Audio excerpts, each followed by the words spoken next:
नमस्कार दोस्तों, मेरे YouTube चैनल पे आपका स्वागत है। आज इस वीडियो में बताऊंगा डाकघर का पीपीएफ अकाउंट के बारे में। डाकघर का जो पीपीएफ अकाउंट है और ये डाकघर में भी खुलता है और सभी बैंकों में ये खाता खुलता है। पब्लिक प्रोविडेंट फंड डाकघर का ये पीपीएफ अकाउंट के बारे में बता रहा हूँ। डाकघर कह लीजिए या बैंक में सेम इंटरेस्ट है। पीपीएफ का अभी इंटरेस्ट दे रहा है डाकघर 7.1% के दर से, और इसका अवधि जो होता है 15 साल होता है पीपीएफ का। और इसमें मतलब 15 साल का ये पॉलिसी होता है एक तरह से। देखिए अकाउंट का आप एक साल में इसमें मैक्सिमम 1.5 लाख तक ही जमा कर सकते हैं। चाहे वो 1000 जमा कीजिए, एक बार में 50,000 जमा कीजिए, 1.5 लाख जमा कर दीजिए एक बार में। साल में ये अकाउंट होता है और इसमें सबसे बड़ा फायदा ये है मैक्सिमम मतलब 1.5 लाख जमा कर सकते हैं इसमें एक साल में। और सबसे बड़ा फायदा इसमें ये है कि चक्रवृद्धि ब्याज आपको इंटरेस्ट देता है। ये चक्रवृद्धि ब्याज आपको इंटरेस्ट देता है सालाना के दर से। और मैं यहाँ पे पूरा किया हूँ पीपीएफ अकाउंट का, डाकघर का पीपीएफ अकाउंट। ये बैंक में भी खाता खुलता है और डाकघर में भी खुलता है। तो मैं यहाँ पे दे दिया हूँ 2024 से अगर स्टार्ट होता है तो 2038 तक जाके खत्म होता है, यानी 15 साल में। आप मिनिमम 500 रुपये जमा कर सकते हैं। 500 रुपये का मैं यहाँ पे चार्ट बनाया हूँ। आइए मैं जानता हूँ, इसमें हम लोग जानेंगे कि कितना 500 का कितना लास्ट तक 15 साल में बन रहा है, इसमें कितना रिटर्न दे रहा है पीपीएफ अकाउंट। चलिए स्टार्ट करते हैं। अभी इसमें हर एक महीने अगर 500 रुपये आप जमा कर रहे हैं, हर एक महीने अगर 500 रुपये जमा कर रहे हैं, 2024 से स्टार्ट कर रहे हैं अगर आप 500 रुपया मंथली से, तो साल में आपका हो रहा है 6000 रुपया और ब्याज उस पर आपको मिल रहा है 231 रुपया। और कुल राशि उस ईयर मतलब 2024 में 6231 रुपया हो जा रहा है। और ये 6231 रुपया आपका आ जा रहा है 2025 में। फिर तो 6231 रुपया ये हो गया, और 500 रुपया जो जमा कर रहे हैं एक साल में 6000 हो गया, और 6231 प्लस 6000 रुपया, ठीक है। इसका ब्याज आपको 673 रुपया, 673 रुपया इसका ब्याज दे दिया। और ये सभी कैलकुलेशन में उस साल में आपको रिटर्न दे रहा है 12,904 रुपया। अब देखिए 2026 में, यहाँ पे 2026 में आप इतना जमा कर लिए ब्याज के साथ 12,904, और 500 रुपया जो जमा कर रहे हैं आप सालाना 6000 रुपया, ये जुड़ जाएगा इसमें। और इसका ब्याज आपको दे रहा है पीपीएफ अकाउंट 1147, मतलब 1147। आपका इसमें टोटल हो रहा है 20,051 रुपया। अब आप जमा कर रहे हैं फिर 2027 में आपका हो जा रहा है 20,051 रुपया, और प्लस 500 रुपया जो हर एक महीने जमा कर रहे हैं, उस साल का हो जा रहा है 6000 रुपया।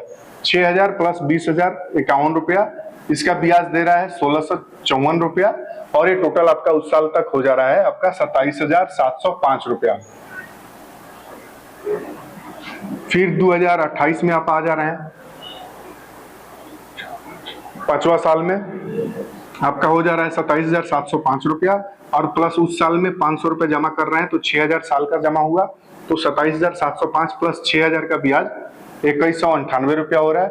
उस साल का लास्ट में आपका अमाउंट बन रहा है 35,903 रुपया।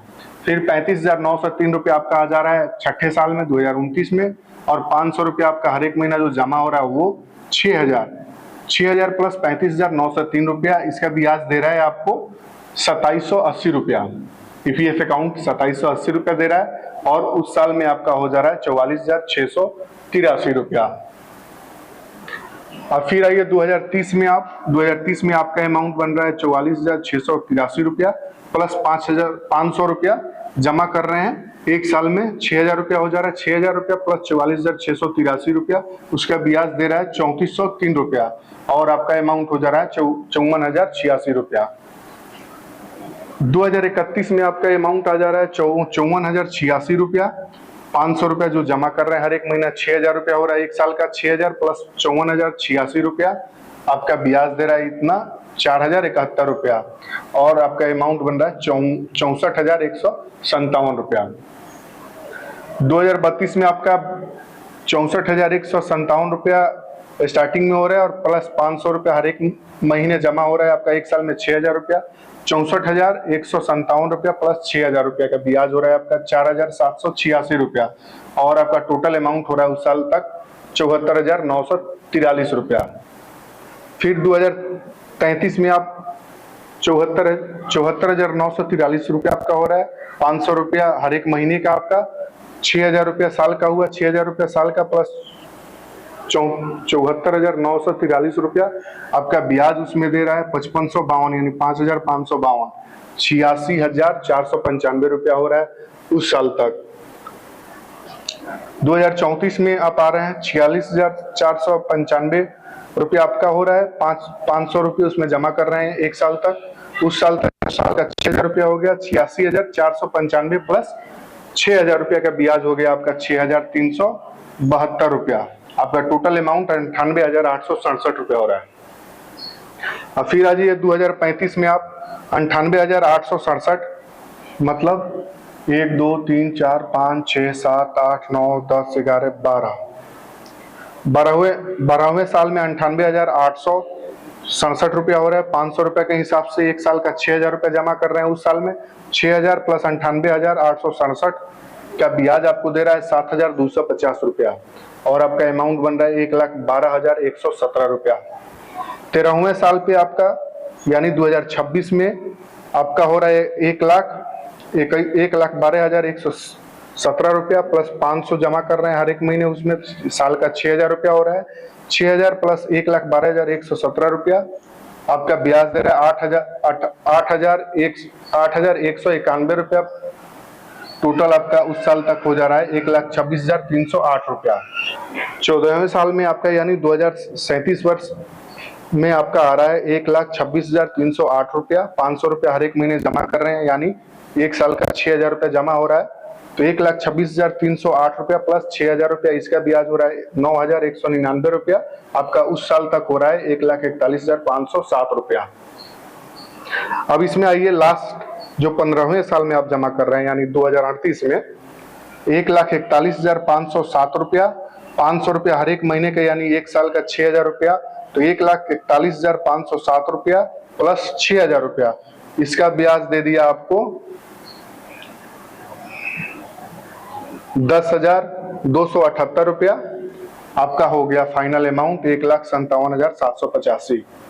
मतलब ये हो गया 1 2 आप 2024 से स्टार्ट कर रहे हैं तो 2038 में आपका ये खत्म हो रहा है पॉलिसी, पीपीएफ अकाउंट आपका अवधि खत्म हो जा रहा है 15 साल में, यानी 2038 में आपका टोटल रिटर्न दे रहा है 1,57,785 रुपया।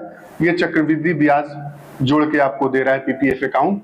टोटल रिटर्न आपका 1.5 लाख के करीब हो रहा है, आपका 1,57,785 रुपया।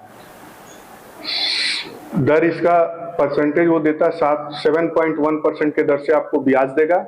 अवधि चक्रवृद्धि ब्याज रहेगा, अवधि 15 साल के लिए है और मैक्सिमम एक साल में जमा कर सकते हैं 1.5 लाख रुपया। और इसमें जमा करने की जो पेमेंट मोड है वो आप हर एक महीने जमा कीजिए, चाहे 2 महीने पे जमा कीजिए, चाहे 6 महीने पे जमा कीजिए, चाहे एक साल में एक ही बार जमा कीजिए, जैसी आपकी मर्जी वैसे जमा कर सकते हैं आप। डाकघर का पीपीएफ अकाउंट के बारे में पूरा मैं बताया हूँ, और ये डाकघर में ही नहीं आप बैंक में भी खाता खुलवा सकते हैं। पीपीएफ अकाउंट का बैंक में भी खुलता है और डाकघर में भी खुलता है। आपका ये चक्रवृद्धि ब्याज के जोड़ के आपको देगा रिटर्न टोटल 500 रुपए जमा कर रहे हैं 15 साल तक, तो जो रिटर्न आपको 1,57,785 रुपया दे रहा है ब्याज के साथ।